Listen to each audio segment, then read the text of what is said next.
This was the final night anyone heard their voices. They had come to this valley with lanterns, notebooks, and certainty, believing they could explain the unexplainable. But the walls of the forest do not care for certainty. What entered those woods did not return as it was. The last recording we have is brief. Just a few minutes of muffled breath, a sudden stop, and then something else, not footsteps, not wind, not human. A sound like whispers folded over each other, rising and fading, as if the air itself was repeating every secret ever spoken. The locals had warned them. They said the ground was not empty. They said the night carried more than silence. But warnings are easy to dismiss when the sun is still shining. When shadows stretch, when the lanterns shake, when names begin to echo back from places no one stands, that is when belief becomes too late. Imagine standing in a room you know is empty, yet feeling a voice brush past your ear. Imagine walking a narrow path and hearing someone call your name, though no one follows. They felt it. They recorded it. And then, they were gone. No trace, no answers, only whispers on the wind. What happened in those final hours remains buried in the valley. But the shadows do not rest. They linger, waiting for another ear to catch their voice, another soul to mistake their call for comfort. And tonight, you will hear their story. For the next hour, you are going to walk into a tale woven with secrets that were never meant to be uncovered. A tale that begins in silence, with nothing more than faint sounds in the distance, and ends in a place where silence itself cannot exist. This is not a story of quick frights or fleeting shadows. No. What you are about to hear reaches deeper. It clings to you the way a cold wind lingers on your skin long after you've stepped indoors. Each moment you listen, you'll step further into a valley where voices wait. Where the dark is not empty, but alive.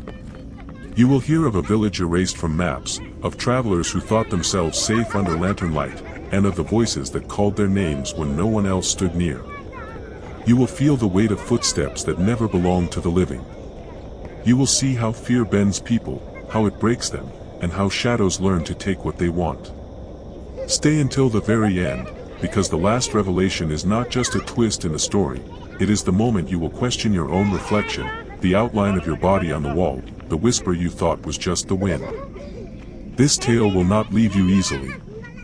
It will walk beside you after the screen has gone dark, after the voices here have fallen silent.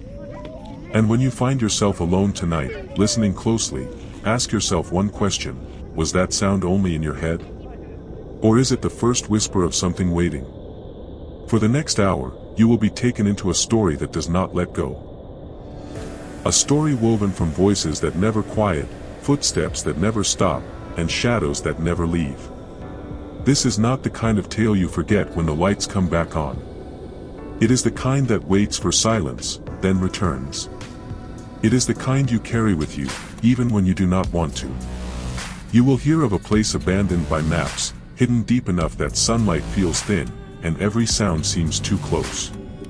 You will hear of the people who once lived there, who locked their doors at dusk, who never walked alone at night, and who never spoke of the things they saw beyond the tree line. You will meet the travelers who arrived full of certainty, who brought notebooks, lanterns, and the belief that everything had an explanation. But explanations collapse quickly when whispers crawl through the walls. When your name is spoken back to you in the dark, though no lips have moved. When the air itself seems to remember. Every step of this journey will take you deeper. Into forests that breathe, into homes left empty but not silent, into the last recordings of voices that should never have been heard again. And piece by piece, you will understand why no one returns. Do not expect an easy path. Each moment will bring you closer to the edge of what they discovered, and closer to the truth of what was waiting for them. But stay until the very end. Because the last revelation is not just part of their story, it belongs to you. Before this hour is done, you will question what you see in the corner of your room. You will listen differently to the silence between your walls. And when the night deepens, and you hear something faint, something soft, you will wonder if it is only in your head, or if the shadows have finally found you. They called it the Valley of Whispers. A place spoken of quietly, as though the very act of naming it might draw its attention. It was not marked on maps, though travelers sometimes found themselves at its edge without meaning to. No one ever built roads leading in. No one ever built roads leading out. The valley lay hidden beneath a constant shroud of mist, its trees growing too close, their roots twisting into each other like knotted veins. Even in daylight, shadows stretched unnaturally long, clinging to the earth as though unwilling to let go. And when the wind passed through those trees, it did not sound like wind. It carried tones, hushed voices, threads of words too faint to understand yet impossible to ignore. The villagers who once lived there did not speak of these things to outsiders. They were quiet people, their homes built low, their windows small, their doors always shut before the sun touched the horizon. At dusk, the entire settlement seemed to hold its breath, waiting for night to pass. Their stories told of strange events. Livestock found missing without a single track in the dirt. Children whispering names in their sleep, names of the long dead. Lanterns extinguished without wind, leaving rooms in total darkness though the flame had burned strong a moment before. Sometimes, late at night, footsteps could be heard on the narrow paths, though no one walked them. Other times, voices drifted through open windows, soft, urgent, calling by name. But when the villagers looked, the paths were empty. They believed the valley itself remembered. That every word spoken there, every fear confessed, was held in the air like dust, ready to fall again in the silence. Some whispered of an old wrong, an injustice buried deep in its soil. They said the shadows belonged to those who had never been given rest. And so they waited, patient, until someone listened. Generations passed under this weight. Children were raised with warnings: never walk alone after nightfall, never answer a voice you cannot see, never linger where shadows stretch longer than your body. To outsiders, these were only stories. To the villagers, they were survival. Still, the warnings could not keep everything away. Travelers sometimes stumbled in, merchants, wanderers, curious men and women who thought themselves immune to fear. Few stayed long. The valley had a way of unsettling even the most hardened. And for those who stayed too long, the valley had a way of keeping them. In time, word spread of disappearances. Farmers, hunters, even entire families, simply gone. No blood, no struggle, no sign of departure. Doors left ajar. Meals untouched. Only silence, and whispers lingering where voices once lived. And so, the village shrank. Houses were abandoned, their walls sagging, their roofs sinking under years of neglect. The people who remained spoke less and less of what they heard.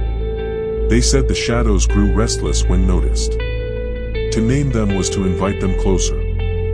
It was into this place, this valley where silence carried voices, that outsiders once again arrived. Outsiders who believed the whispers were nothing more than tricks of wind and imagination. Outsiders who would soon learn that some stories are not stories at all, but warnings. They came quietly, 5 in total, carrying lanterns, journals, cameras, and the confidence of people who believed the world could be measured, explained, and categorized. They called themselves researchers, though to the villagers they were simply outsiders, people too curious for their own good. They had heard the stories of the Valley of Whispers, the missing families, the abandoned homes, the warnings etched into memory and repeated like prayer. But to them, such tales were folklore, unrecorded history waiting to be proven or disproven. They had arrived to seek evidence, photographs, sound recordings, testimonies that could fill their notebooks and one day, perhaps, their careers. The villagers watched them enter with guarded eyes. They did not stop them, but neither did they welcome them. Doors closed as the outsiders passed. Curtains twitched. No one offered shelter, only silence.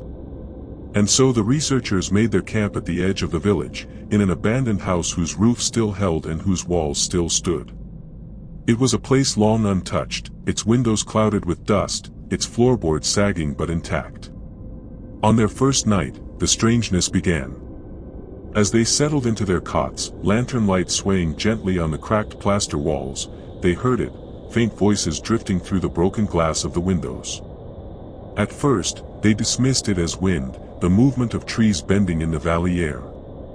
But the longer they listened, the clearer the sound became, soft words, whispered, overlapping, always just beyond understanding. One of them rose from his bed, stepped to the window, and looked out. Nothing but fog. No figures, no footsteps, no movement. Only the whispering, growing faint as if retreating into the trees. He returned to bed, uneasy but determined not to admit it. The next day passed in careful exploration. They wandered through the empty village, noting the collapsed homes, the tools left rusting, the earth left unturned. They found journals, written in the slanting hand of villagers long gone. The words within were fragmented. "Don't answer the voice," one warned. Another, "Shadows too long." And another, smeared by water stains, "It follows me inside." By the second night, the house itself seemed to resist their presence. Doors creaked open on their own, though no draft stirred. A lantern swung slowly on its hook though no hand had touched it. One of them, writing in his notebook by candlelight, swore he saw the flame bend sharply sideways, as if pushed by breath. His hand trembled as he wrote, the ink smudging across the page. The voices returned, closer now. They no longer drifted faintly from the woods but pressed against the very walls of the house. Sometimes they called in pairs, sometimes in unison, sometimes in perfect imitation of the researchers' own voices. One of them heard his name whispered just beyond the door. He nearly opened it before another stopped him, reminding him of the villagers' warnings. Sleep came uneasily, fractured by footsteps across the floorboards above them, though the house had no second level.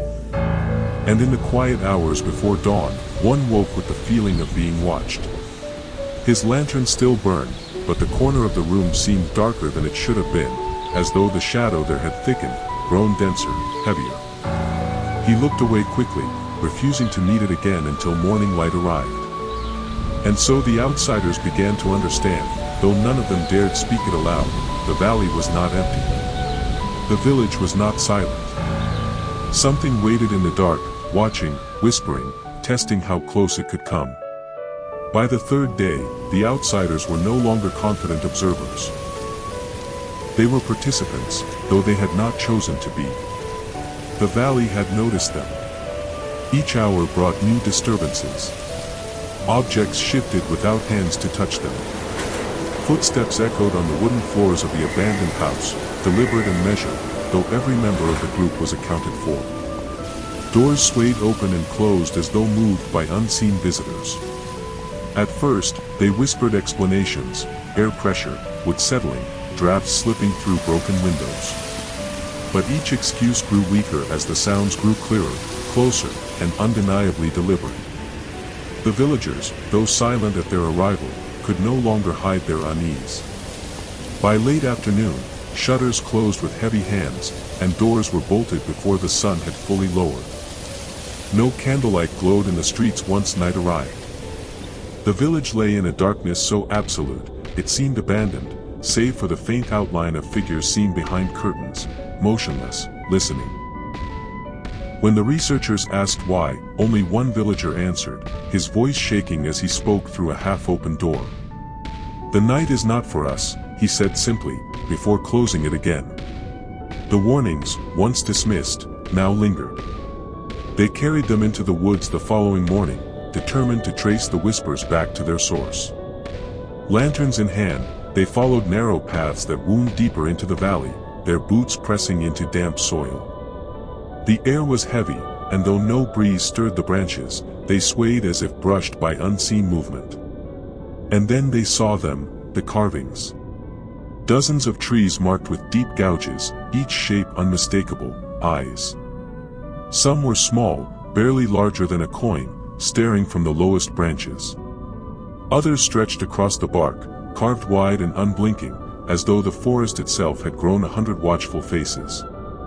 The group fell silent, each of them sensing the same truth without needing to say it. They were being watched. Not simply by the carvings, but by something that had left them. The cuts were old, weathered, yet fresh enough that their intent still lingered. The woods were filled with 1,000 gazes, and no movement could go unseen.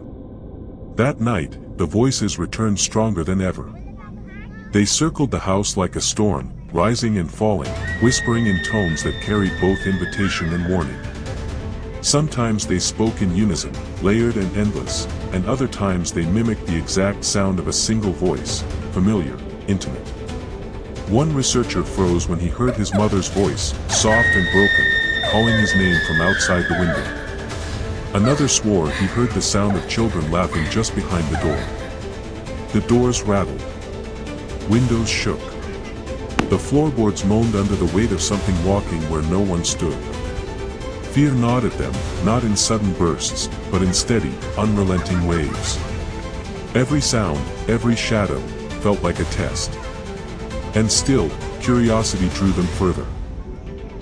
They had come for evidence, and now evidence surrounded them. They filled pages with descriptions, their hands trembling as they wrote, lantern light flickering across words like, "Too close now." "Heard my name again."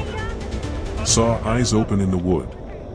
The villagers remained hidden, silent, but their absence only deepened the fear. Not a single figure appeared after dusk. Not a single light returned to the windows. The researchers were alone, or worse, not alone at all. And so the tension tightened, hour by hour, until every creak of the house felt like a whisper, and every shadow cast across the floor seemed longer than it should have been. The valley was no longer content to linger at its edges. It was pressing in, drawing closer, whispering louder. Would you dare walk these woods after sunset?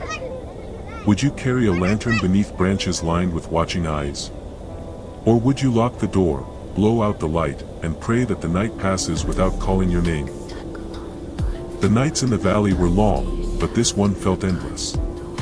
The group had huddled in their temporary camp, a cluster of tents pitched beside the rotting frame of an old barn, the only shelter they dared to claim. The air was so heavy with silence it pressed into their lungs, broken only by the faint scratching of pens as they wrote notes they didn't want to read aloud. At some point past midnight, when exhaustion blurred the line between waking and dreaming, one of them, Daniel, the quietest of the researchers, slipped from his tent.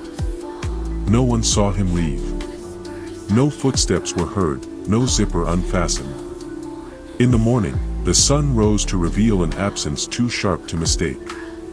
His sleeping bag lay unzipped, his lantern stood dark by the door, his boots still resting at the entrance. The others called his name. First calmly. Then louder. Then with fear tearing at their voices. The valley answered with nothing but stillness. And then they found it. Lying in the grass just beyond the edge of the barn was Daniel's recorder, an old handheld cassette he carried everywhere, always muttering notes into it when he thought no one noticed. Its red light was still blinking. The tape had reached the end, but when they pressed play, the silence that spilled out was not empty. A faint sound, like breath against glass, whispered through the static. Then, layered beneath, words emerged, Daniel's name. Over and over. Sometimes soft, almost pleading. Sometimes sharp, urgent, as if shouted directly into the microphone. His name, repeated again and again, growing fainter, as though pulled further into the distance with each utterance.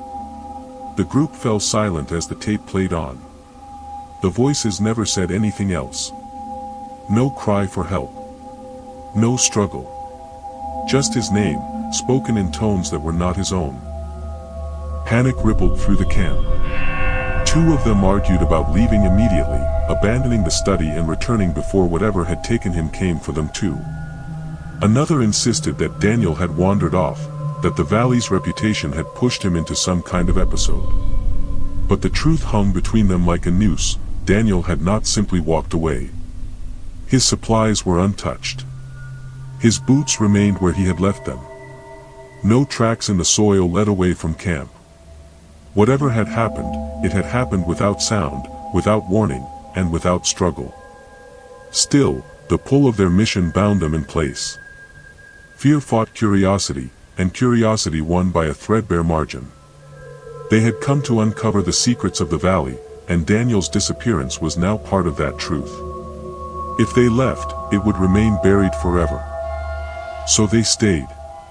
Against their better judgment, against the screaming in their instincts, they stayed. They kept the recorder with them, though none dared to listen to it a second time. That night, they built a fire higher than before. They sat in a circle around it, speaking little, listening too much. Every crack of a branch in the distance twisted their attention. Every gust of cold air felt like breath on the back of their necks. And every shadow beyond the fire's reach stretched longer than it should have. When one of them glanced up, just past the wavering firelight, he swore he saw a figure standing at the tree line. A silhouette. Still. Watching. But when he blinked, it was gone. The group pretended not to notice. Fear had no shape, no face, not yet. They tried to convince themselves they had only imagined it, that the night played tricks on weary eyes. But deep inside, they knew, they were not alone in the valley. And they never had been. Daniel was gone, but his absence was not empty. It was filled with whispers, filled with a presence that lingered just beyond reach. The valley had taken its first claim. The question that gnawed at them now was simple, brutal, and impossible to escape: who would be next? The disappearance weighed heavily, but instead of fleeing, the group felt themselves pulled deeper into the valley's secret. Fear had its grip on them, yes, but so did something stronger, an obsession with understanding what this place truly was. And so, instead of packing their things and escaping, they wandered further, guided by fragments of stories from the remaining villagers. It was one of the elders, an old woman whose eyes never seemed to settle, that finally spoke of the church. She told them of a place at the far end of the valley, where no one dared tread after dusk. A church that had not rung its bells in generations, its doors sealed, its windows boarded, its yard choked with weeds. It was built to hold prayers, she said softly, but it became a cage for something else. Curiosity gnawed at them until they could no longer resist. At twilight, carrying lanterns and notebooks, the group made their way through crooked paths, their footsteps crunching against dead leaves, the fog clinging to their ankles. The deeper they went, the quieter the forest became, as though every living thing held its breath. And then it appeared. Rising out of the mist like a skeleton, its spire fractured, its stone walls veined with cracks, the old church stood in silence. The iron gates, rusted and broken, creaked with the faintest touch. Behind them lay a courtyard overtaken by thorns, the gravestones leaning, names half erased by time. Inside, the air was colder. Their lanterns revealed rows of pews covered in dust, hymnals eaten away by rot, and a great cross that had splintered in two, its broken pieces left to decay against the altar. But what drew their eyes was not the altar, it was the floor. Beneath the warped boards, half hidden under years of neglect, they found the outline of a trapdoor. Rusted hinges sealed with heavy chains. It took all their strength to break it open, the sound of snapping metal echoing through the church like a scream. The crypt. They descended into darkness, the air heavy, damp, pressing close to their lungs. Their lanterns cast long, unsteady shadows on the stone walls, revealing rows of inscriptions carved deep into the rock. At first, they thought them to be names, records of the dead, but the words formed patterns, prayers twisted into warnings. Beware the voices that are not your own. They feed on what you say. They drink what you confess.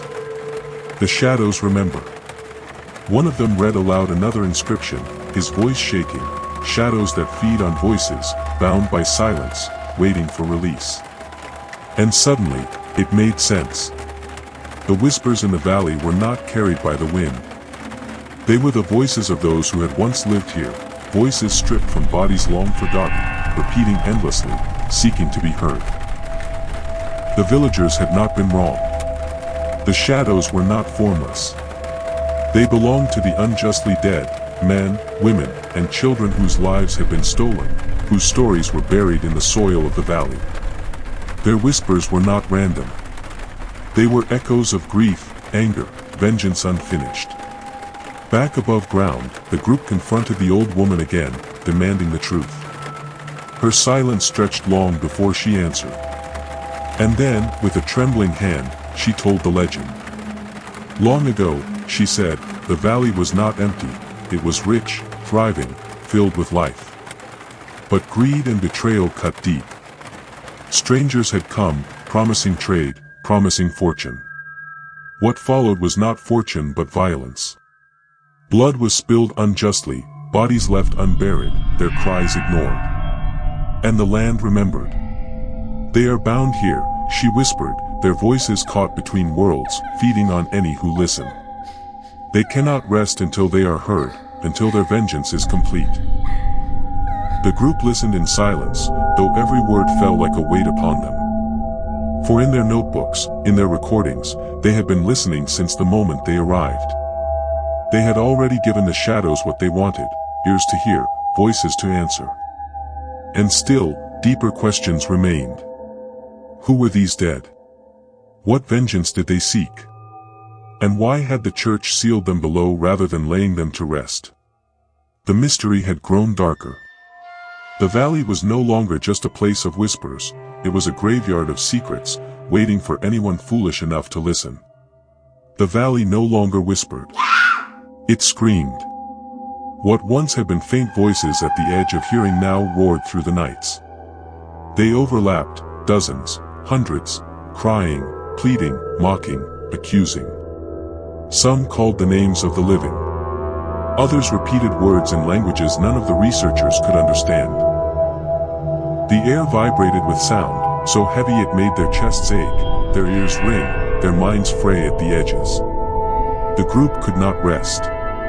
Each night was spent awake, clutching their lanterns, staring into the dark. And in that dark, something shifted. Shadows no longer behaved as shadows should. They stretched across walls, twisting away from the bodies that cast them. Some lingered after a lantern had been snuffed. Some moved against the light, crawling up the walls like living stains. At first, they thought exhaustion was tricking their eyes. But then came the moment no one could deny. One of them, Elena, sat near the fire, her lantern casting a faint glow beside her. The flames flickered, the light bent, and suddenly her shadow rose behind her, taller, broader, bending forward while she sat still. Its arms reached out, though hers did not. The others screamed, and in an instant, the shadow snapped back into place as though nothing had happened. That was the moment the group broke. Every glance turned suspicious. Every sound felt personal. When a voice whispered a name, the others would recoil from the one it called, as though the valley had chosen its next victim. They stopped speaking aloud, too afraid their words would be stolen, repeated back to them in twisted tones. The church, the carvings, the legend, they had sought answers, but now the answers hunted them. The villagers had warned them never to listen, never to answer. But it was already too late. Their curiosity had fed the shadows, and now the shadows were starving no longer. The nights bled into each other. Fear hollowed them. Some sat with trembling hands, writing frantic notes no one would ever read. Others clutched the recorder, desperate to capture proof, though each playback only made the voices louder, clearer, more unbearable. They began to hear familiar tones among the chaos, Daniel's voice, calling faintly for help, begging to be found. But when they turned to follow, they found nothing but moving shadows and the echo of their own footsteps. One night, the voices swelled so loud the very walls of the barn seemed to shake. Lanterns flickered, fires sputtered, and the group screamed over the roar, yet the whispers still drowned them out. Then, from the dark, came laughter. Low. Cruel. Echoing in 100 tones at once. And for the first time, the shadows did not wait at the edge. They came forward. Figures half seen, crawling across the ground, stretching along the walls, surrounding the camp from all sides. Shadows that bent wrong, arms too long, heads too wide, torsos twisting in ways no human could endure. They moved not with footsteps but with silence, gliding closer, feeding on every panicked breath. The group scattered. Some ran blindly into the trees, their lanterns shaking wildly in their hands. Others fell to their knees, frozen in place, unable to look away from the figures rising higher and higher against the trees. The valley had stopped whispering. Now, it demanded to be heard. Their fear had broken into something worse, resignation. They no longer ran, no longer screamed. What good were lanterns when the shadows bent against the light? What good were voices when they were only stolen and repeated back, twisted and wrong? It was in those last nights that the survivors finally began to understand. At first, they thought the shadows were predators, creatures born from the land, hunting them as prey. But the truth cut far deeper. The shadows were not separate at all. They were fragments. Fragments of themselves. Each night, as the voices filled the air, each whisper carried something away, an echo of laughter, a half-remembered fear, a thought spoken once in passing. And each morning, the survivors felt lighter, emptier, weaker. They thought it was exhaustion, the toll of sleepless nights. But in truth, the shadows had been feeding, pulling pieces of them out through their words. One realized it too late. He tried to speak, to explain, but his words caught in his throat as if stolen before they could leave. His shadow stretched against the wall, splitting into two, then three, moving independently until it dissolved back into the dark. When he finally gasped out a sound, it was not his own voice, it was Daniel's. The others watched in horror as his body collapsed, his shadow gone. He had been emptied. Desperation drove them back to their journals, their recordings, their notebooks filled with frantic scrawls. They looked for patterns, for answers, for something they had missed. And in the scrawled, uneven handwriting of one final entry, they found only this. The whispers are not outside. They are inside now. The journal trailed off there, the ink smudged, the pen still pressed to the page as though the writer had been taken mid-sentence. And suddenly, everything made sense. The shadows had never been chasing them. They had been waiting, patiently, peeling them apart piece by piece. The louder the valley grew, the less of themselves remained. Soon, there would be nothing left, no voices of their own, only whispers feeding the dark. The fire burned low. A candle sputtered, its flame bending, then swallowed whole by a shadow that stretched up the wall, erasing the light with a single movement. The survivors huddled together, but even in silence, the whispers came, not around them, but from within. Their thoughts, their fears, repeated back to them in voices they could no longer claim as their own. They had thought the valley remembered. But in truth, it consumed. And by now, it had almost finished. The valley consumed its due. One by one, the voices fell silent, their words stripped away, their shadows claimed. And in the end, there was only one. The last survivor stumbled from the woods days later, though by then, time had lost all meaning. His clothes were torn, his face gaunt, his lantern long extinguished. He wandered into the nearest village at dawn, barefoot, staring straight ahead as though the world before him was only a thin veil over something else. They tried to speak to him. The villagers asked what had happened, where the others had gone. But he did not answer. He did not scream. He did not weep. He only sat in the corner of a small hut they offered him, staring at the walls, his eyes never blinking, his lips never moving. Days passed. Food was left for him, but he never touched it. He would sit for hours, leaning slightly, ear to the wall as though listening for something no one else could hear. At night, those who kept watch swore they heard him whispering. Soft, broken syllables that made no sense. Yet when they drew closer, his mouth was closed. The recorder was found among his things. Its tape had been rewound to the beginning, but no one dared press play. The villagers argued about burning it, burying it, sealing it away as their ancestors had sealed the crypt beneath the church. But in the end, fear won over action, and it was left untouched. The survivor never spoke again. His name, his story, even his voice, all seemed to vanish.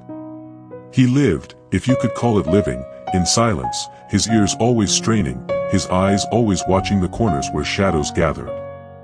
Some said the whispers had followed him out of the valley. Others said he never truly left, that his body had escaped, but the rest of him was still there, wandering the dark woods, whispering with the others. The valley itself was abandoned soon after. The remaining villagers packed what little they had and fled, never to return. Houses stood empty, their windows dark, their doors swinging in the wind. The church fell deeper into ruin, its crypt sealed once again. Paths became overgrown. The land was left to silence. But silence in the Valley of Whispers was never empty. Travelers who pass near the old border say the air is still heavy there, the mist still clings, and the woods still lean too close. Some swear that if you stand very still, if you hold your breath long enough, you will hear it. Your name. Spoken softly at first, then louder, until it drowns out everything else. And to this day, no one knows what waits in the heart of that valley. But one thing is certain, the shadows are still there. They are listening. And if you go too close, they will make sure you never leave. For an hour, you've walked through the Valley of Whispers. You've seen how shadows grow long, how voices cling to the living, how silence itself can speak. But now, you have a choice. Do you believe in the whispering shadows? Were they nothing more than stories, fragments of madness whispered by frightened villagers?